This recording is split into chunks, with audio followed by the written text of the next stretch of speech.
It seems no matter where you are on the globe, small towns, villages, settlements, whatever you like to call them, are scheming with just downright strange mysteries. Welcome back to the swamp, my friends. It's good to see you made it back to another episode, and welcome if you're new. Today we're going to be sharing some creepy and allegedly true small-town horror stories sent in by viewers just like you. As always, if you have a story that you would like to share in a future episode, be sure to submit your story at swampdweller.net or the email you can find in the description down below. I would love to share your story with everyone here in the swamp. It's stories like yours that help keep this show going on a daily basis. Now, before we jump into these stories, don't forget to hit that like button and subscribe if you're new. It helps us out a ton here. Now sit back, relax, and get ready to be spooked by these creepy and allegedly true small-town horror stories.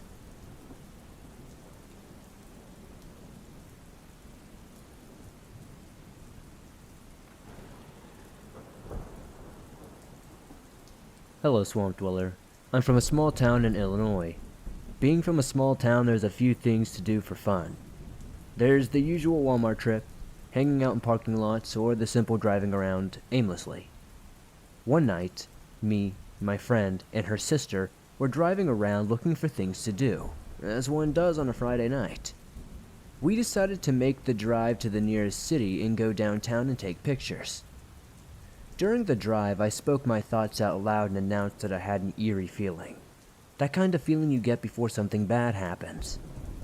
We get there and park our car.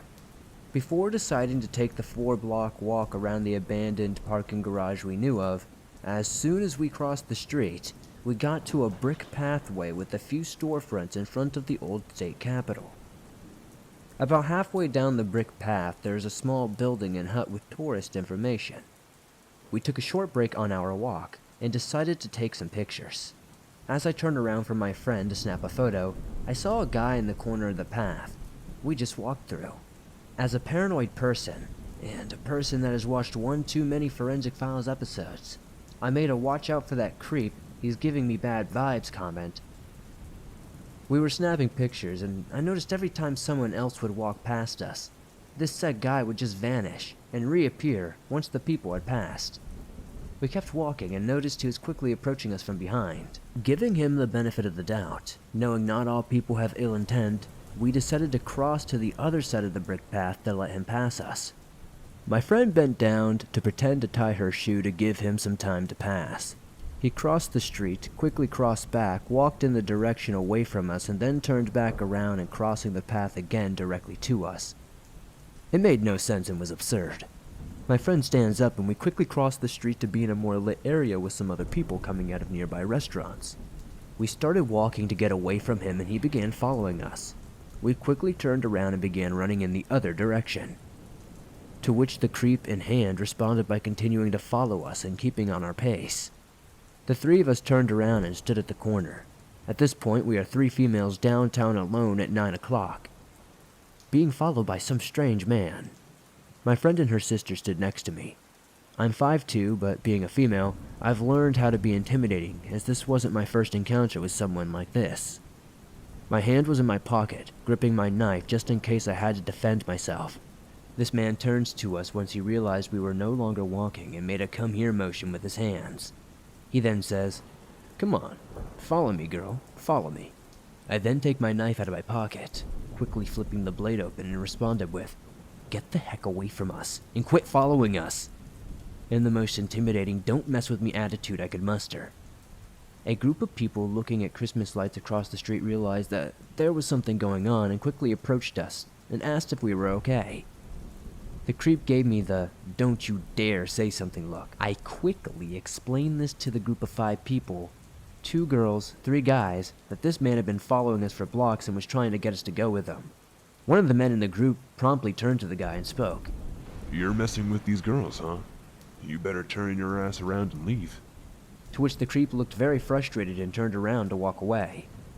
This guy goes, "We have some friends walking out of that restaurant." The man that came to our aid grabbed his phone out and called him and his friends and said, "Yo, this guy walking past you currently is a creep. He was trying to get on these young girls. We're standing by and trying to follow them." I turned to look at the conflict that was about to occur.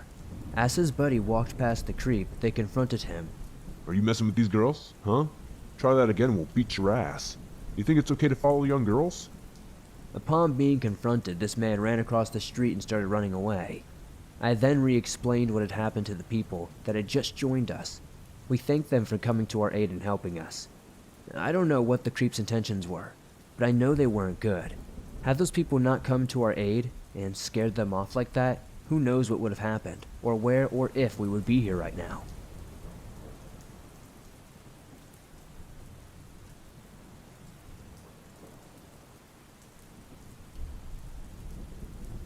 Hello, my name is Nick, and I am 14 years old. This story takes place in 2020, right after the global shutdown. I live in a small town in Ohio called Grafton. I had met these two kids. Their names I will not identify. We'll call them C and D. We had decided to go on a walk through the neighborhood as kids do. We had just finished walking through what we called the rich neighborhood, because all the houses looked nicer compared to ours. We came across the trail which none of us had ever seen before. We all agreed to go explore it. The trail led us to this strange pile of tree stumps. We had all had this strange feeling when we had gotten there. It did smell like rotting flesh, but I like to think that that was maybe the trees or something like that. However, we decided to look around the tree stump pile. When doing so, we discovered a sort of, I guess what you could say, fort. We found some sort of bone and paintbrush as well. A sense of dread came over all of us at once. I had noticed something moving in the woods and had alerted my friends. They stared into the woods and slowly started backing up. They had seen it too. "What is that thing?" Dee said, trembling. I said, "I have no clue, but I do not want to stick around to find out." It was not until that thing howled, a scream that I've never been able to describe until this day, that me and my friend sprinted out of that area. All three of us, together, haven't gone back ever since. I have once, a couple of months ago. I was walking around the town with my friend M. I told her about this secret fort that me and my friends had discovered. I decided to go show her where it was. We went to the trail and walked around it. There was something off about this trip there, though. It could have been that there were just two people this time, and I was the only one who had been there before. But anyways, I showed her the fort. She investigated the woods and started freaking out. I instantly got worried because that was my first reaction to the creature as well. I started looking through the trees to try and see what she was freaking out about. My heart dropped, and I saw exactly what I had seen the first time. I can't really describe it in perfect detail, but it was at least 8 feet tall, had antlers, and from what I could tell, was eating some sort of dead animal carcass. We bolted out of there, and I haven't been back ever since. I don't really know what we saw, but I can tell you this. Something is lurking in the woods of Grafton, Ohio. After hearing stories on your channel, I believe that it could possibly be a Wendigo, or something very similar.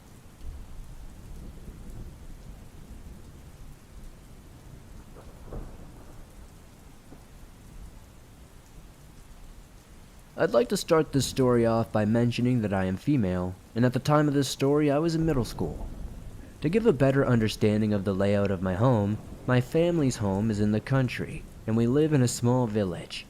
We also live near a post office. Behind my home are a few different crop fields. We also have a horse pen in our backyard.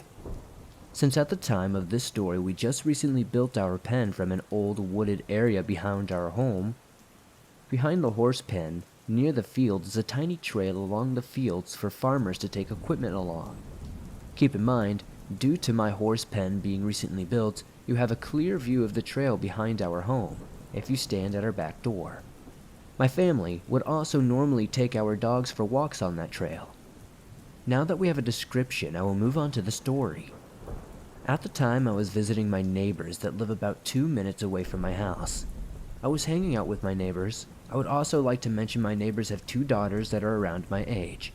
I'll call them A and M.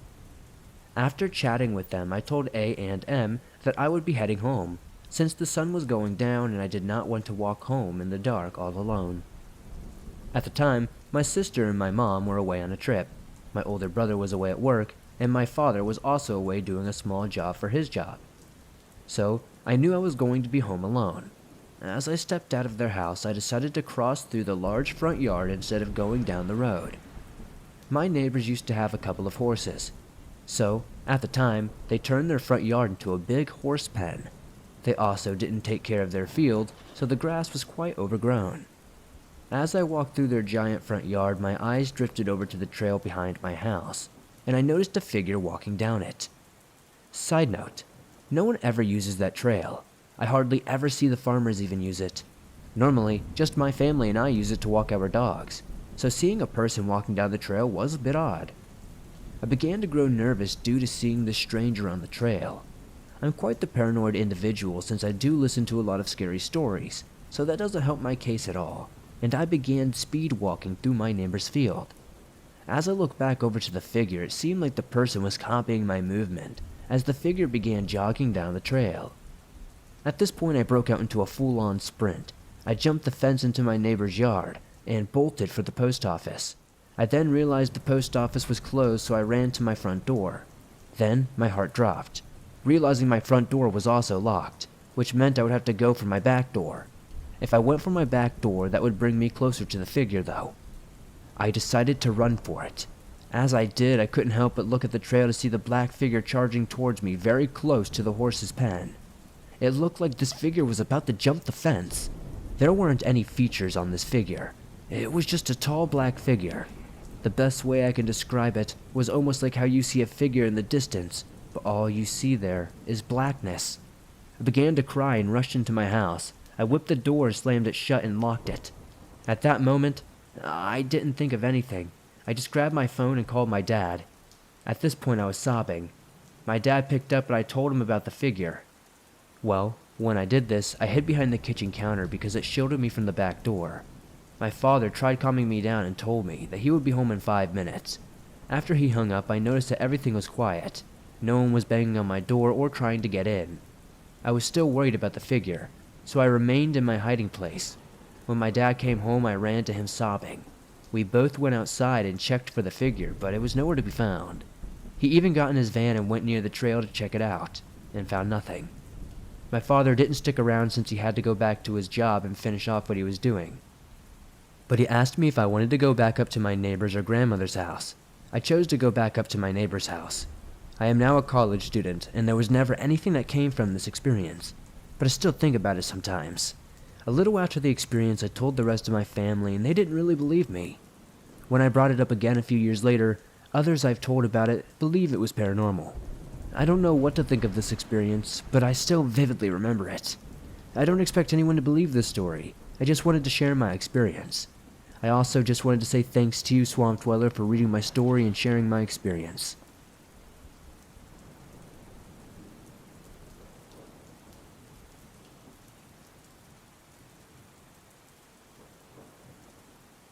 In 2011, I was a sophomore in high school and I was hanging out with my friend Hadley. We live in the Rust Belt, and the population of our area has declined quite a bit in the last 40 to 50 years. So schools were merged as a result of declining enrollment, which means there are a lot of abandoned schools. I lived in a small town on the Pennsylvania-Ohio border, and the abandoned school was a hot spot for teenagers who wanted to smoke weed and break windows and just do overall havoc stuff. My friend and I were in a breezeway type area. You could just step right in over a 1.5 foot tall wall. Because of all the glass that had been broken out, all of a sudden a guy comes around the corner and grabs my friend, telling her to come with him. We all think it's the guy who intends to call the cops, so we book it the heck out of there and walk to my cousin's house down the street. It is the day before my aunt's birthday, so it was a supermoon, 3/19/2011. So all of my family is at my cousin's house and we hang out with them for a bit. They all end up going out to eat, but my cousin, Hadley, and I stay back at the house. It's now dark outside. We are sitting on my cousin's stoop and smoking cigarettes, when all of a sudden we see a man walking down my cousin's driveway, from the direction of her garage, not the direction of the street. And he has his coat pulled over his mouth, and his hat pulled down his eyes, so no one could really see what he was. All you saw were eyes and nose. He's making a strange gesture at us. At first I thought he was jangling keys at us, so my stupid self thinks it's our uncle trying to give us the house keys, and I walk up to him. And my cousin says, "Jake, get the heck away from him." And now I'm a little bit closer and I can see what he's doing. He's playing with himself. We turn around and run back to the house, to the front door. The door to the stoop was literally never, ever used and was blocked with a bunch of stuff because it opened up to the storage room. We thankfully got inside. The guy gets to the front door after us and finishes all over the sliding glass door, and then runs back towards her garage, into the woods. We are freaking out, losing our minds. We call the cops, they ask us some questions and then leave. About a week later, a girl who had graduated from our high school heard about what happened, and remembers seeing a car parked on the street behind my cousin's garage. They had taken down the license plate number. She reported the number to the police, and it was registered to an Ohio man, and we are in Pennsylvania. But literally only about a quarter-mile away is the Pennsylvania-Ohio border. Not much got really made of this, though. And then suddenly, a few weeks later on the news, there is a case about a car chasing down a woman from Walmart in Youngstown, Ohio, and attempts to follow her inside and, assault her. The man got arrested. Turns out he had a habit of trying to assault people in Walmart parking lots in both Newcastle, Pennsylvania, and Youngstown, Ohio. He faced charges in both states, and my cousin, friend, and I were all subpoenaed to testify against him. When we got to court, we had to see everything. We had to see the guy who messed with us that night and played with himself and did God knows what else to other people. I do believe he eventually got a few years in prison and did get out, though, in like 2015 or 2016. So yeah, I'm not entirely sure if justice was really served there.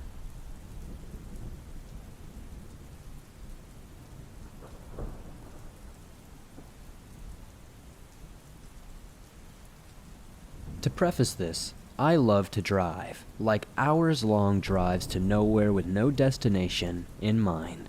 Just me, my music, and the road ahead of me. Living in Nebraska, I'd often take roads or lonely highways cutting through the countryside to small towns and eventually cities. And I'd usually take these drives at night since there was less traffic to worry about. I've done it since I've had my license for 4 or 5 years now. And I've never once had any sort of issue, nor have I ever run into any trouble. That was until a few nights ago. For reference, I'm a relatively small 22-year-old female, and as I've stated before, I've often taken drives like this completely and utterly alone. They're a good way to clear my head when I'm stressed, upset, or overwhelmed, or for me to get a plan together, or some sort of personal issues out. I've also done these long and lonely drives to get away from the toxicity of my household when I used to live with my parents as a means of coping with their alcoholism. Though now that I have moved out and I'm in a much better place mentally, I don't really have the urge to get in my car and just drive anymore. However, on the night this event took place, I was feeling pretty overwhelmed, stressed, and anxious with a clusterfuck of personal issues I'd rather not get into.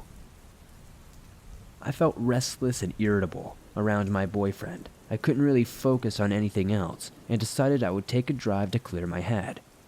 My boyfriend was understanding and told me to be careful and not to be gone for too terribly long, since it was getting pretty late. I agreed, gave him a kiss goodbye, and left. I drove around our little town for about 30 minutes, but I was still feeling on edge about everything transpiring in my personal life, so I decided to drive a bit further down those dark, familiar, winding, one-lane highways. I kept the car at a steady 65 miles per hour, taking the turns at a slower pace in case a deer jumped out around the bend. I was just admiring the vast, empty darkness and the snow-capped fields and barren trees. It was honestly a bit creepy, being all alone with no cars in sight, in seemingly the middle of nowhere. The few houses miles back down the road were lightless, and dead cornfields withered away and covered in the snow.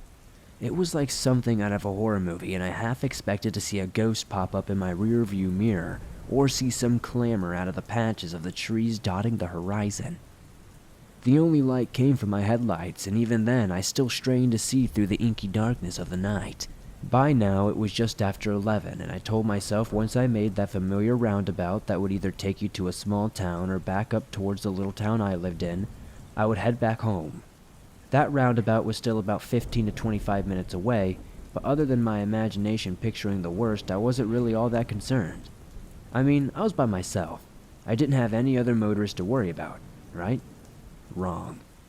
As I'm rounding another bend, I notice a vehicle with its hazards flashing maybe a quarter of a mile or something away from me.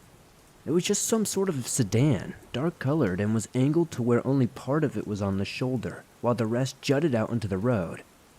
Like they had to pull over in a hurry, but didn't quite manage to do that.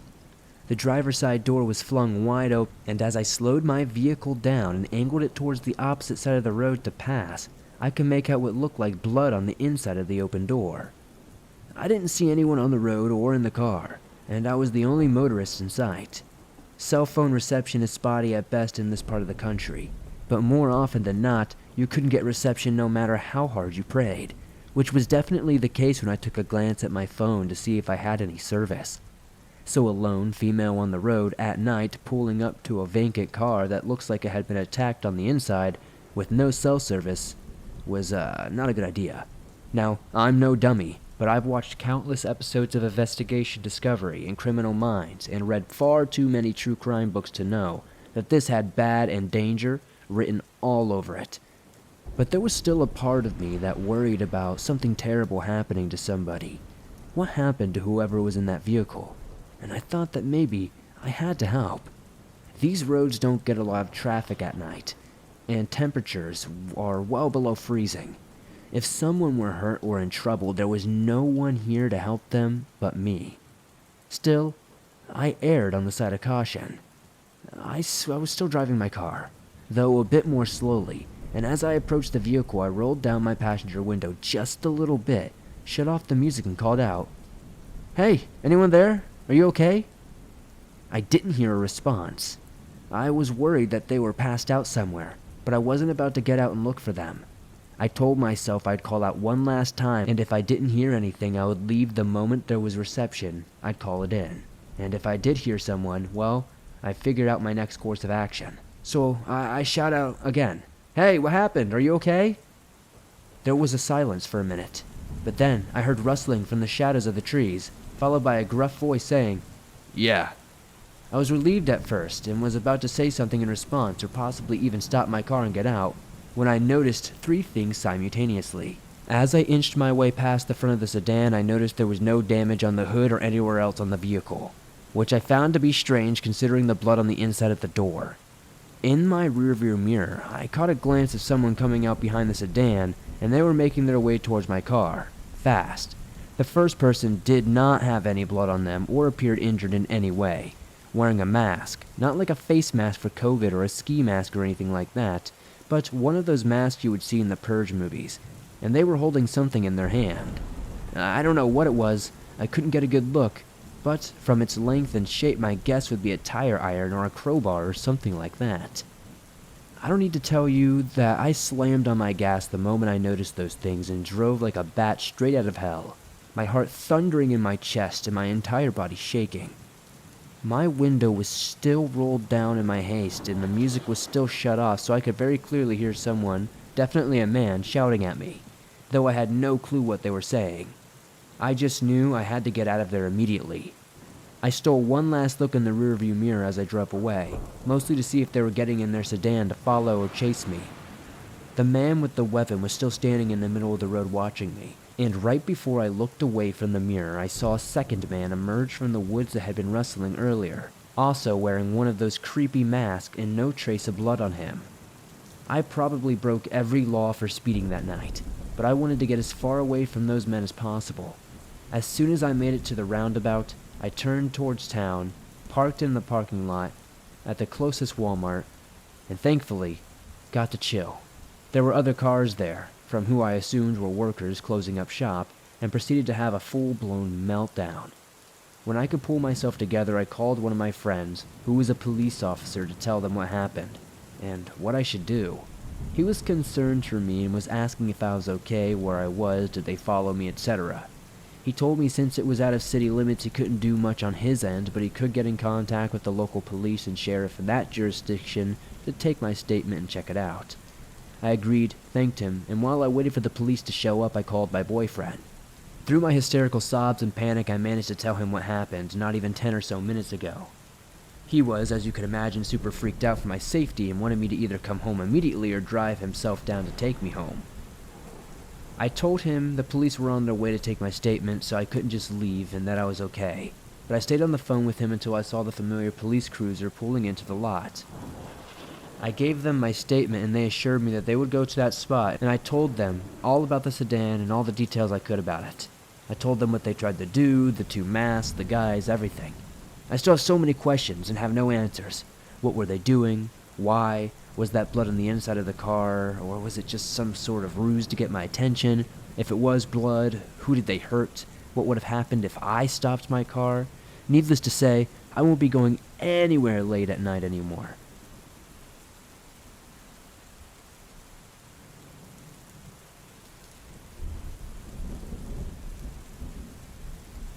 I live in a small town in Michigan, out in the country. I've lived in the same house for 18 years. This house gives me some creepy vibes, but overall it's a lovely house. Now I've had many sightings here. Mostly I see small shadows about dog size darting out of sight. But I've seen a few humanoid ones too. I'm going to share a couple of my scariest sightings. It was probably 2016, and I was in my loft bed alone, drawing pictures. I feel like I'm being looked at or watched, so I look up to my doorway, and there a man stands. He seemed voidless, just solid black with no details except his hat. He had a black fedora on, and a jacket. As soon as I looked up, he walked away. As he walks off, I can see his coat flow behind him. Now, you would have to walk off with some force for your jacket to blow inside. I have never seen him since. I've heard of the Hat Man, and it's the closest thing I could think of. If anyone knows more about him, I would be grateful to know in the comments. Now for my second story. I was around 4 or 5 years old at the time. I went upstairs to help my dad put salt in the softener. Now, we have a classic Michigan basement. It's very spooky down there, especially for being so young. But what I saw that day still scares me. Yes, I was young, and most people would chalk it up to just my imagination. But I know what I saw. I was walking around and exploring a little bit, because it was one of my first times down there. I turned around to a dark corner, and there it was. He was hunched over with a wolf's face, and he bared his teeth and looked right at me. I ran upstairs screaming for my mom. My dad was down there and didn't see anything, so he just thought I was being a silly little kid. At the time, I never really knew anything scary like that, and never watched any horror movies. This creature was also solid, black, and voidless, but I could see its teeth and eyes. I know what the Michigan Dog Man is, but I never thought there would be a Shadow Dog Man. Our basement has a low ceiling, and my dad being 6'6" has to bend over down there. This thing was bent over more than he was, watching me. But just like the Hat Man, I never saw it again.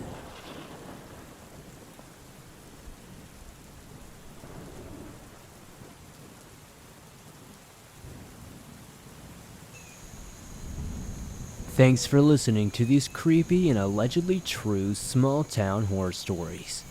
If you enjoyed these stories, please be sure to give this episode a like, as that helps me out a ton. If you're listening to this on Spotify or Apple Podcasts, please give this episode a 5-star rating, as it helps me over there. If you're new to the swamp, why not join us? Hit the subscribe button and turn on notifications to make sure you don't miss a new episode, as I upload them nearly every single day on all things natural and supernatural. If you have a story that you would like to share in a future episode, whether it's a small town story or something completely different, be sure to submit your story at swampdweller.net or the email you can find in the description down below. I'm always looking for new stories to share, and I'd love to see what you got. If you're on the go, but don't have YouTube Premium, but would like to download and listen to your favorite Swamp Dweller scary stories no matter where you are, you can download them absolutely free from Spotify, Apple Podcast, Stitcher Radio, and pretty much anywhere else you find your favorite podcast online. It's absolutely free and always will be. I'd love to know in the comments down below what your favorite story was tonight. I know, it's always hard to pick one, but it helps me pick better stories in the future for you guys to listen to. If you'd like to support the show outside of subscribing, giving this episode a like, and dropping us a comment, maybe check out the merch store. I got t-shirts, hoodies, face masks, and more. I'd love to see you guys wearing some cool swamp threads. Be sure to join me on Instagram, Facebook, and Twitter, and I'll see you all soon with another creepy episode.